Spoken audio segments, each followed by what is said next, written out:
Me 110 vota pro, Kuvendi miratoi sot aderimin e Shqipërisë në Bordin e Paqes, duke bashkuar votat e mazhorancës me të opozitës. Ky vendim e bën vendin ton pjesë të një strukture ndërkombëtare për paqen dhe sigurinë globale, e cila u prezantua nga presidenti amerikan Donald Trump në samitin e Davosit. Në votim ra në sy mungesa e kryeministrit Edi Rama, i cili nuk ishte i pranishëm as në Davos gjatë firmosjes së themelimit të Bordit të Paqes për shkak të darkës në Vlorë me vajzën e presidentit amerikan, Ivanka Trump, dhe bashkëshortin e saj, Jared Kushner, lidhur me investimet në ishullin e Sazanit. Ligji thekson se Shqipëria do të ketë status të barabartë me vendet themeluese, duke rritur profilin dhe ndikimin e vendit në skenën globale si faktor stabiliteti dhe aktor paqeje. Seanca e sotme plenare, e cila u mblodh jashtrave për të ratifikuar projekt ligjin për anëtarësimin e Shqipërisë në Bordin e Paqes, u përfshi nga debate të shumta mes mazhorancës dhe opozitës, teksa socialisti Tauland Balla e cilsoi këtë ftesë historike dhe vlerësim për rolin e Shqipërisë në paqen globale. Opozita mendon ndryshe. Kreu i grupit parlamentar Demokrat Gazmend Bardhi kundërshtoi procedurën e përshpejtuar duke i quajtur shkelje të shtetit të së drejtës. Pavarësisht se i dhan votën mazhorancës, deputetët e opozitës kërkuan përjashtimin e kryeministrit Edi Rama, e teksa këtij fundit i paralajmëruan fundin si Ramaduro, sikurse e cilsojnë, kreu i qeverisë u tall hapur me deputetët e opozitës, teksa paralajmëroi se javën e ardhshme do të mbajë një fjalim në parlamentin e Izraelit. Rama tha se kur opozita e thërret Ramaduro, ai e interpreton se i kërkon të mos ikë, por të durojë.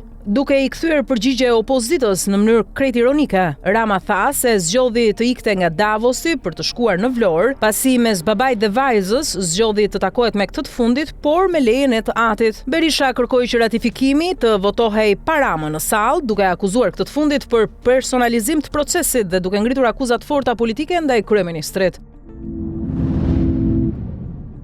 Kreu i grupit parlamentar socialist Tauland Balla ka hedhur poshtë deklaratat e sotme në kuvend të Sali Berishës lidhur me ishullin e Sazanit dhe pretendimet për një plan të hershëm me Silvio Berlusconin. Balla e cilsoi Berishën si mjeshtër të gënjeshtrës, duke theksuar se nuk ka pasur asnjë marrëveshje apo bisedë të tillë gjatë qeverisjes së Fatos Nanos. Sipas Ballës, Berisha po përdor emrin e ish-kryeministrit të ndjer për të justifikuar deklaratat e tij, ndërsa theksoi se Nano nuk ka pasur asnjë plan për dhënien e Sazanit. Nga ana tjetër, Berisha deklaroi se mbështet investimet amerikane në Sazan, dhe se edhe qeveria e tij kishte ofruar ishullin duke pretenduar se një plan i tillë ishte menduar më herët edhe nga Fatos Nano për fshirë një ide bashkëpunimi me Silvio Berlusconin.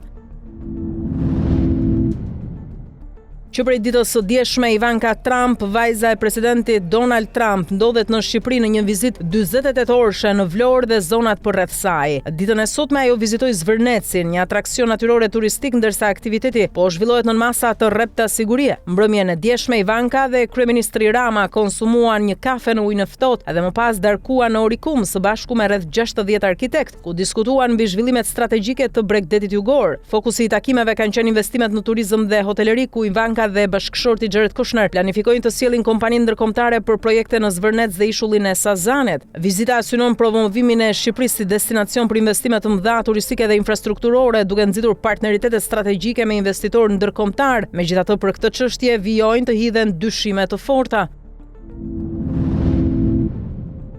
Presidenti amerikan Donald Trump ka zyrtarizuar formimin e Bordit të Paqes gjatë forumit ekonomik botror në Davos. Në fjalën e tij, Trump deklaroi se gjatë qeverisjes së tij ka arritur të ndalojë 8 luftra, duke paraqitur këtë bord si një instrument të ri për ndërmjetësim dhe ndikim global. Marrëveshja u nënshkrua nga krerët e shteteve që pranuan ftesën për të bërë pjesë e këtij institucioni të ri ndërkombëtar, ku deri më tani numërohen 19 pjesëmarrës. Trump tha se i vlerëson të gjithë liderët pjesëmarrës, megjithse pranoi se 2 a 3 prej tyre nuk i duron dot, por duke të mos i përmend me emra. Në ceremoni ishte e pranishme edhe presidentja e Kosovës Vjosa Osmani, e vetmja nga shtetet e Ballkanit perëndimor, e cila mori ftesë personale nga Donald Trump për anëtarësimin e Kosovës në këtë iniciativë globale për paqen.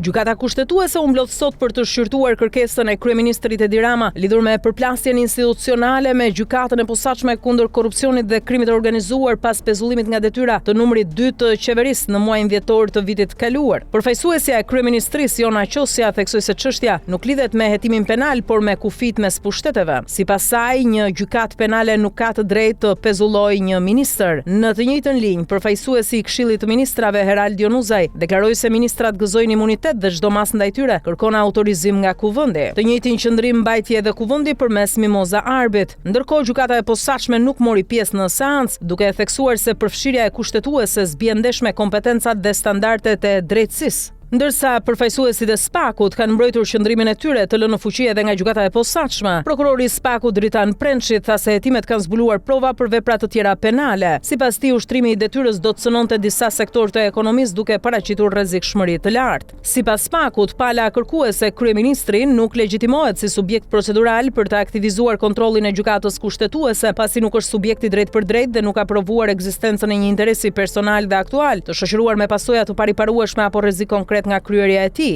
Pas dëgjimit të palëve për rreth 4 orë, gjykata kushtetuese u tërhoq për vendim dhe njoftoi publikisht se do ta bëjë media atë në vazhdim.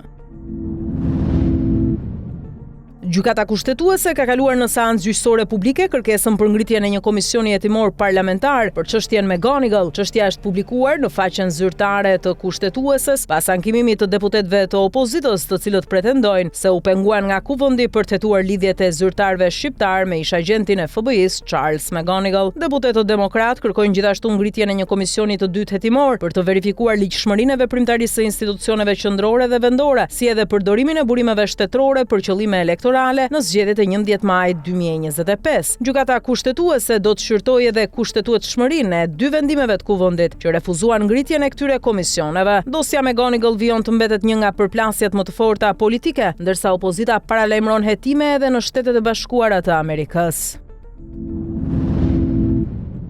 Kreu socialisti i Komisionit të Posaçëm për Reformën Territoriale, Arbian Mazniku, i ka propozuar kuvendit ndryshimin e vendimit për ngritjen e këtij komisioni pas bojkotit të opozitës. Mazniku kërkon heqjen e bashkëdrejtimit për t'i hapur rrugë vijimit të punës dhe marrjes së vendimeve. Sipas tij, procesi është i lidhur ngushtë me afate konkrete, pasi zgjedhjet vendore pritet të zhvillohen në prill-maj të vitit të ardhshëm. Për këtë arsye, reforma duhet përmbyllet para muajit korrik, në mënyrë që të zbatohet në kohë. Mazniku theksoi se ndryshimi i vendimit do t'i mundsonte komisionit të ketë quorum dhe të arrijë objektive të vendosur. Më herët kryeministri Edi Rama paralajmëroi se mazhoranca nuk do të pres pafund opozitën për miratimin e reformave kyçe për fshirë zgjedhoren dhe territorialen. Presidenti i Ukrainës Volodymyr Zelensky nga Davosi përdori filmin Groundhog Day për të përshkruar jetën e Ukrainës nën agresionin rus, duke kritikuar mungesën e veprimit të komunitetit ndërkombëtar. Ai tha se shumë udhëheqës janë të pasigurt dhe presin që SBA të vendosin, ndërsa krizat në Iran dhe Venezuelë tregojnë një mungesë të përgjigjes efektive globale. Zelensky falenderoi Europën për ngrirjen e aseteve ruse, por u shpreh i zgënjur që përdorimi i tyre për mbrojtjen e Ukrainës u bllokua. Ai theksoi mungesën e progresit në krijimin e një gjykate për agresionin rus dhe nënvizoi nevojën për mbështetje konkrete nga aleatët, përfshirë kryeministrin britanik Keir Starmer dhe presidentin francez Emmanuel Macron. Kujtojmë se këta dy të fundit refuzuan ftesën e Donald Trump për bordin e paqes. Presidenti i Ukrainës shtoi se paqja kërkon angazhim të qëndrueshëm nga SBA dhe Europa, duke bërë thirrje të qartë për mbështetje ndaj Ukrainës në luftën kundër agresionit rus.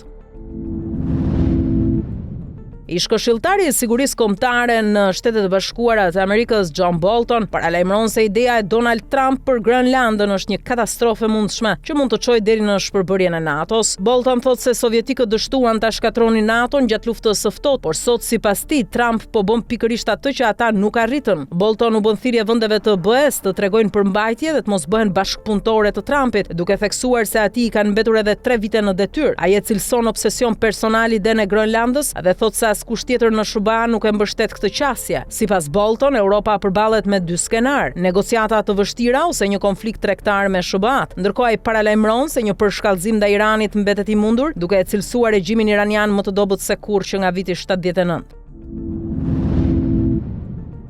Qeveria franceze ka njoftuar se nuk planifikon të bojkotojë botërorin 2026, i cili do të mbahet në bashkëorganizim nga SBA, Kanadaja dhe Meksika, pavarësisht kërcënimeve të presidentit Donald Trump ndaj Grönlandës. Ministria franceze e sporteve Marina Ferrari thotë se sporti duhet mbahet i ndarë nga politika dhe se botërori është një moment i rëndësishëm për sportdashësit. Kërcënimet e Trumpit përfshirë tarifa ndaj vendeve europiane që kundërshtojnë planin e tij për Grönlandën kanë nxitur reagime politike. Politikani Eric Coquerel dhe trajneri Claude Leroy sugjeruan bojkot, por qeveria franceze mbetet kundër. Edhe qeveria gjermane theksoi se vendimet për pjesëmarrjen ose bojkotin i takojnë federatave sportive dhe jo politikës. Ndërkohë presidenti i FIFA-s Gianni Infantino ka forcuar marrëdhëniet me Trumpin, duke i dorëzuar edhe çmimin e veçantë për paqen gjatë shortit të botërorit.